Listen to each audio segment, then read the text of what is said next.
Welcome. Tonight's story is a short tale from the 19th century, when the unseen was seldom dismissed. You are about to hear a story from an age when superstition still lingered, and reason was not always a comfort. Some stories lose their power with age, while others seem only to gather it.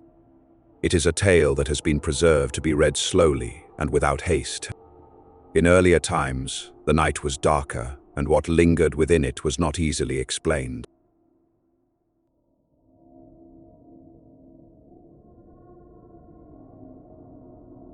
Haunted. A few years ago, a great national convention was held in Charleston, South Carolina. These conventions draw together people of all ages and conditions from across America. Colonel DeMarion was one of the state representatives who attended that great meeting. After an exciting week, he was returning home. He had a long and difficult journey before him. A pair of magnificent horses was attached to a light buggy. They traveled merrily enough over the rough country for a while. However, toward evening, stormy weather reduced the roads to a dangerous condition. This compelled the colonel to give up his plan of reaching home that night. He decided to stop at a small wayside tavern. As he approached, he saw the interior was illuminated by blazing wood fires. The light spread a glowing halo among the dripping trees and gave a promise of warmth and shelter. As he drew up to this modest dwelling, Colonel DeMarion saw through the uncurtained windows that there was plenty of company inside. Beneath the trees, he saw a cluster of rustic vehicles. Their wet surfaces gave off red gleams from the firelight. This told him that both animals and men were being cared for. A man appeared at the open door. At the sound of wheels, the man called out into the darkness. He could not see who he was addressing and shouted, "It is no use stopping here." The colonel cared more for his horses than for himself. He paid no attention to this statement and instead called loudly for the landlord. Hearing the tone of authority, the man in the doorway became more civil. He announced that he was the host. However, he did not invite the traveler to come inside. Instead, he insisted that the house was as full as it could be. He claimed there was a place a little farther down the road where the gentleman would be certain to find excellent accommodations. "What stables do you have here?" the traveler demanded. He gave no more heed to this statement than to the first one. He ordered his servant to get down and prepared to do so himself. "Stables?" repeated the baffled host. He shaded his eyes so he could look closely at the newcomer. "Stables, Captain." "Yes, stables. I want you to take care of my horses. I can take care of myself." "You must have some shelter for animals by the look of these wagons," the colonel said, pointing to the vehicles. "I do not want my horses to be kept standing out in this storm." "No, Major." "Why no? Certainly. Marion's place is not over a mile away. And—" "Curse it," muttered the colonel. "But that is over the river. I do not intend to cross the river tonight under any consideration." After saying this, the colonel leaped to the ground. He directed his servant to cover the horses and then get out his suitcase. The host was defeated. He acted as gracefully as he could and said he would see what could be done for the horses. "I am a soldier, my man," the colonel added in a milder tone. He stamped his cold feet on the porch and shook the rain from his traveling gear. "I am used to rough food and a hard bed. All we want is shelter. A corner of the floor will be enough for me and my rug. I can do without a private room at times like these." The landlord seemed relieved by this assurance. He was also softened by the explanation from a traveler who clearly had a higher status than his usual customers. He said that his stables were newly built and first-rate. He told the general he was welcome to a seat by the fire while the storm was so fierce. Colonel de Marion gave orders to his servant regarding the horses. Meanwhile, the landlord kicked at what seemed to be a bundle of sacks behind the door. He shouted, "Joe! Ho, Joe! Wake up, you sleepy-headed boy. Be alive and show this gentleman's horses to the stables." After these orders were repeated, a tall and thin figure lifted itself from the dark corner. The figure seemed to grow even taller as it stretched itself awake with a wide grin. The white teeth were the most visible part of him in the red glare of the fire. The hard words and kicks did not seem to bother Joe. To be fair to the master, the kicks were not mean. The rough language was just a way to show that speed was needed. Joe had a very loyal nature. As he moved along the passage to fetch a lantern, his mouth expanded into a broader grin. He felt honored to attend such a stately gentleman. Like his master, Joe could tell the difference between important people and the typical travelers whose mules usually occupied the stalls. "They are a splendid pair, sir," said the landlord, who was now very polite. "Joe, move some of those mules out into the shed. The general's horses will feel more at home in my new stalls." The colonel cautioned his servant, Plato, not to leave the horses for one moment. Then he turned to enter the house. "You will find a rough crowd in here, sir," the host said as he paused at the door. "But there is a good fire. Not many of these men understand this convention business. I assume, General, that you have attended the convention. They all think they understand it, though. In fact, most of them think they should be on the committee themselves. Many of them are from Charleston today.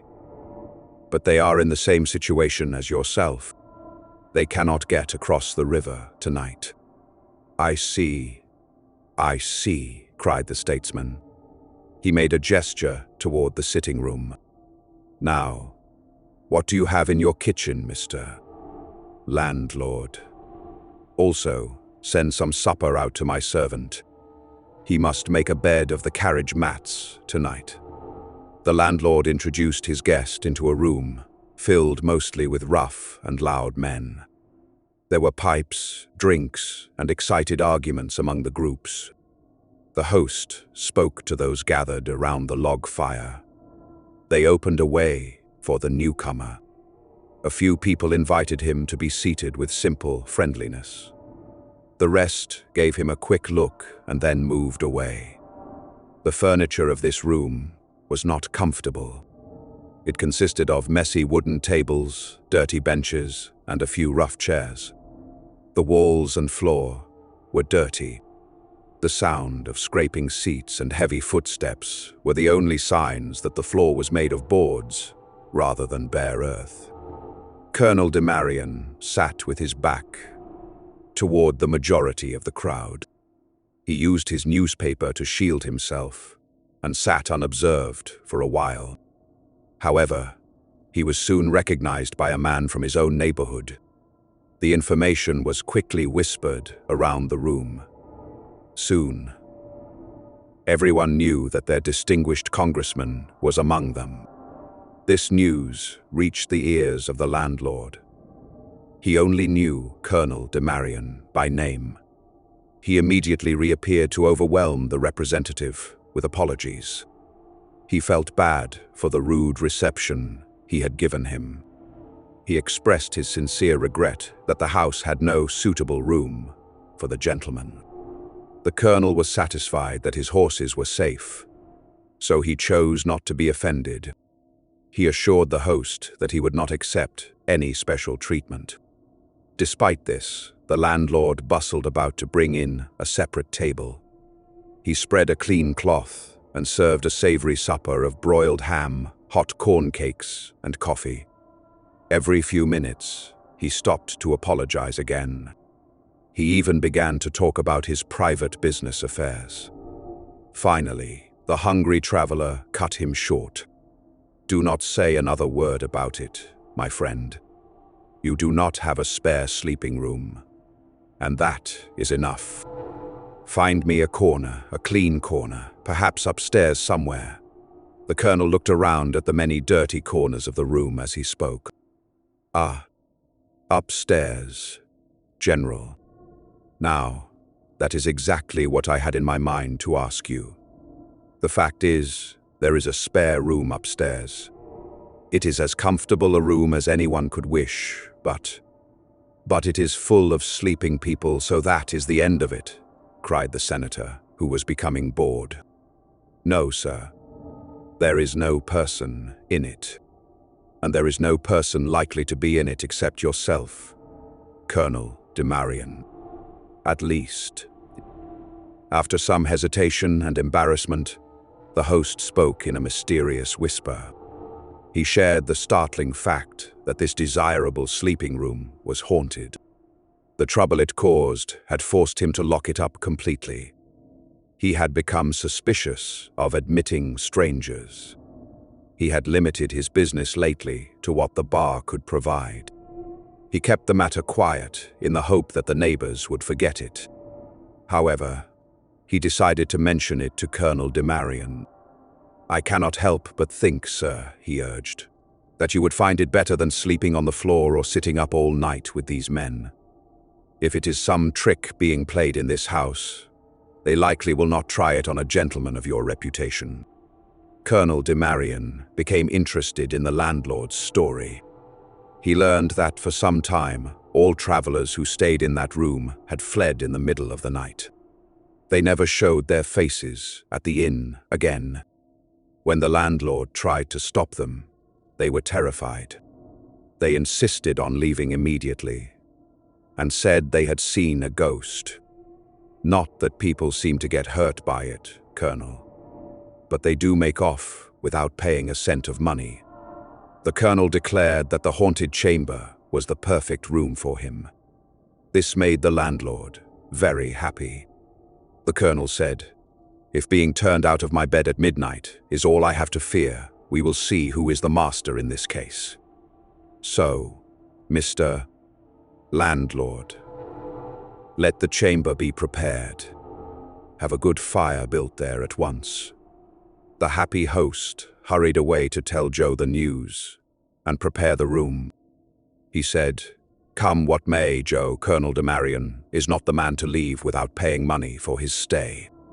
In a short time, Colonel de Marion was led out of the public room.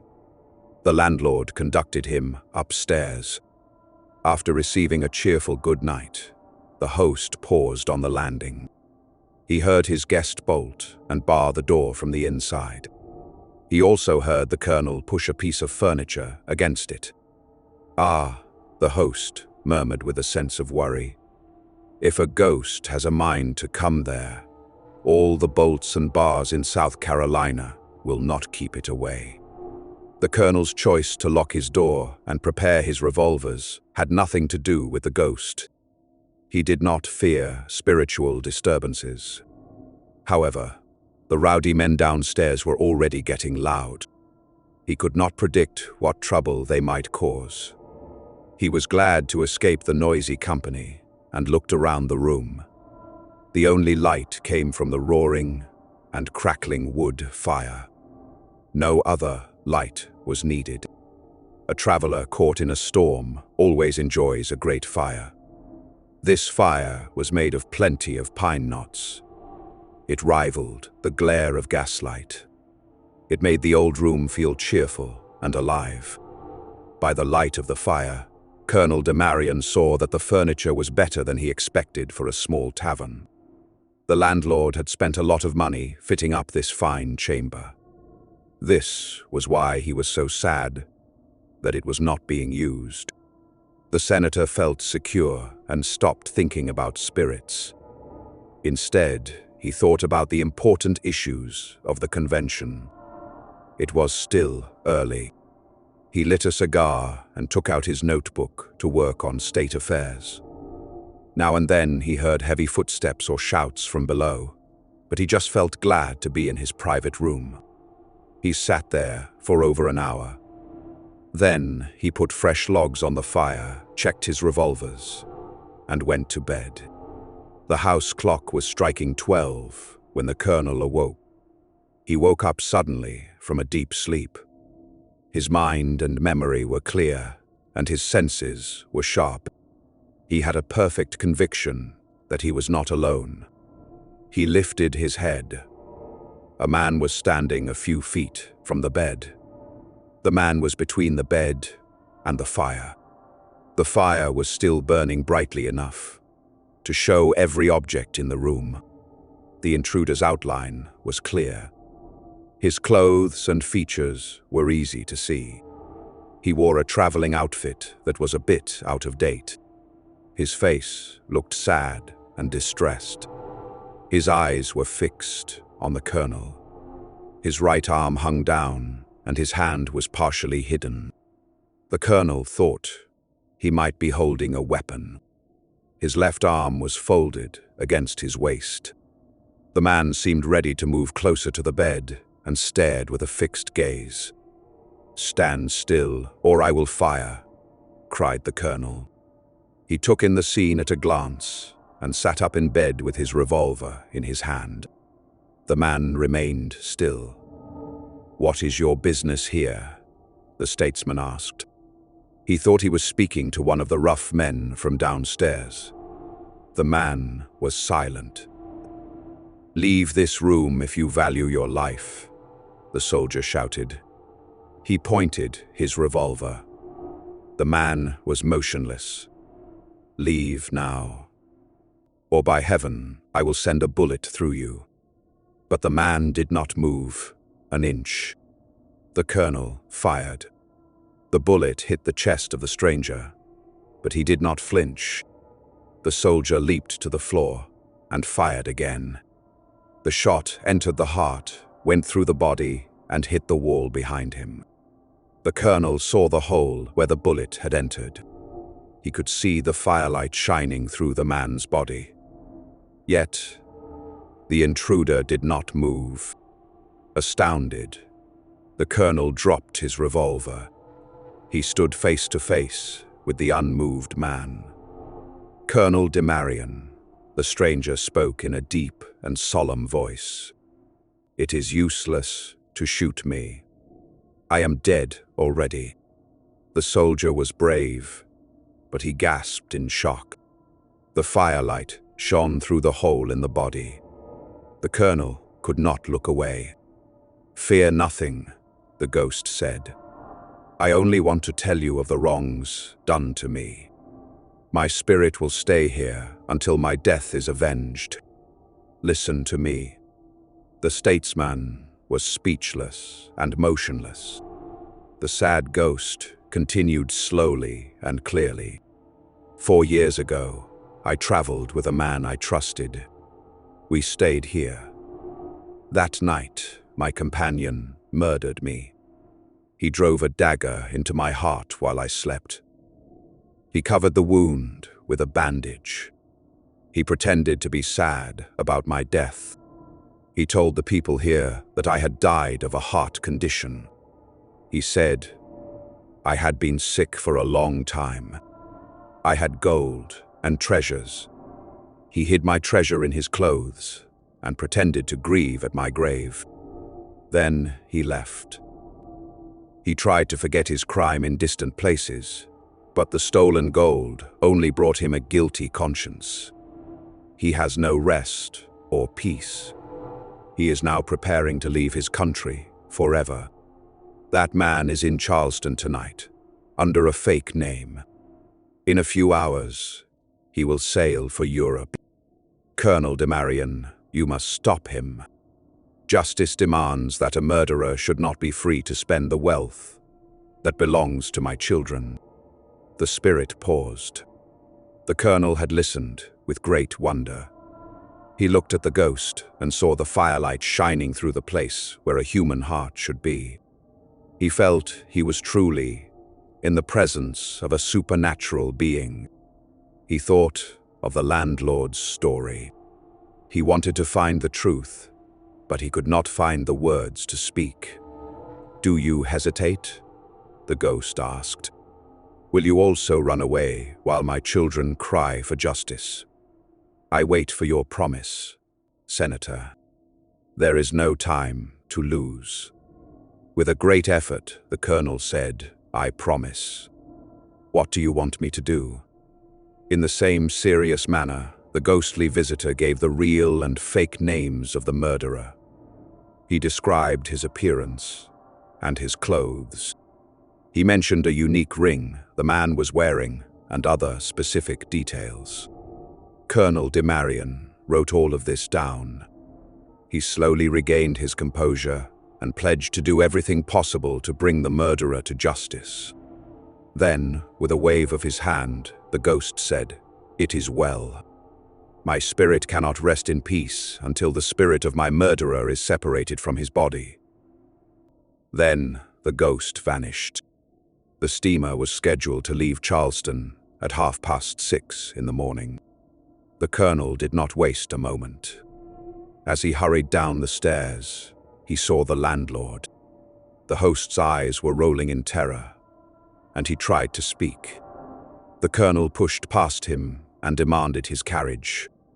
He ran toward the back of the house and shouted for Joe and Plato. He ordered his carriage to be ready immediately. A few minutes later, the noise of the carriage dashing through the yard told the host that the colonel was gone. The landlord watched the carriage disappear into the darkness. He complained to Joe that his house and hopes were ruined. The colonel had to drive 30 miles in a little more than 5 hours. This would not be a problem under good conditions, but the horses were tired from the day before. Even though the storm was over, the roads were in terrible condition. Colonel Demarian was determined to keep his promise. He was curious to see if the ghost's story was true. He urged his horses forward and reached the wharf in Charleston just as the steamer was being untied. He hailed the ship. "Stop the ship. I have business with the captain." Stop the ship. The machinery was already moving. The ship was puffing out clouds of smoke and steam. The crowd on the wharf began to shout with him. The voices on land mixed with the sounds of the sailors and the rattling of chains. Some passengers on the deck recognized Colonel Demarian. They told the captain about him. The colonel continued to wave his arms. From the deck, the captain asked what business was so important that it required stopping the ship. The steamer was already moving away from the wharf. In another minute, it would be too far away to hear. Colonel Demarian became desperate. He cried out at the top of his voice, "There is a murderer on board. For God's sake, stop." He had wanted to say this in private, but there was no time left. The people around him became very excited. In the middle of the confusion, another cry was heard from a different part of the ship. Someone shouted, "Man overboard." This gave the captain an even more urgent reason to stop. The steamer was made fast to the wharf again, and Colonel Demarian was allowed to board. "Do not let anyone leave the vessel," the colonel suggested. The order was given, and he took the captain aside to explain his mission. The captain led him to a private room and called for the steward. They read the description of the murderer. After thinking for a moment, the steward said the description sounded like a passenger who looked very depressed. They decided to be careful and checked the passenger book. The three men were shocked to find that the name of the depressed man matched the name the ghost had given. "I am here to charge that man with murder," said Colonel Demarian. "He must be arrested." The captain was horrified by this news. However, he was unsure about arresting a passenger based on a ghost story. The steward suggested they go to the decks and mention the man's real name out loud to see how he reacted. They agreed and went to join the passengers. The main room was nearly empty. The steward went below, while the other two went to the deck. They saw a crowd of people looking over the side of the ship. While the captain had been in the private room, a boat had been lowered. Sailors were trying to rescue the person who had fallen overboard. The captain asked who it was and what he looked like. No one knew for sure. Someone had seen a man run across the deck, looking wild. Then there was a splash. The waves were rough and full of seaweed. The sailors had not found the body yet. The colonel and the captain watched the water closely. Soon they saw the body rise to the surface on a large wave. For a few moments, they could see him clearly. The color of his clothes matched the description. His face showed great pain. They saw his forehead, his hair, and his beard. As he struggled, he threw up an arm. A remarkable ring caught the colonel's eye. Great heavens! The entire description is correct, the colonel cried. The sailors pulled hard toward the spot. They were almost there. Suddenly, a large shark was faster than the sailors. The sea turned red with blood. The man was gone. Shocked and silent, Colonel Demarian and the captain left the deck. They met the steward, who had searched the entire ship but could not find the man. The captain ordered a full search, but it was useless. They eventually examined the man's belongings. The items proved his identity beyond a doubt. His papers and relics proved both his guilt and his regret. Just as the ghost had said, his conscience had given him no peace. The words, "a murderer on board," had likely terrified him. He could not face the accusation and chose to end his life. Colonel Demarian visited the little tavern again. He stayed in the haunted chamber several times.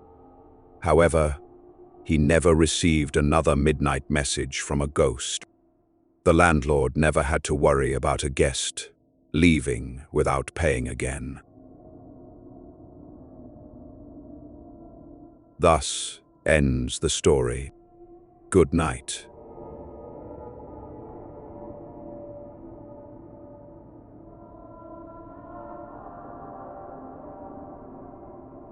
Thanks for listening to Hearthside Horrors. Please note that the narration in today's episode was produced using high-fidelity synthetic narration. Sleep well.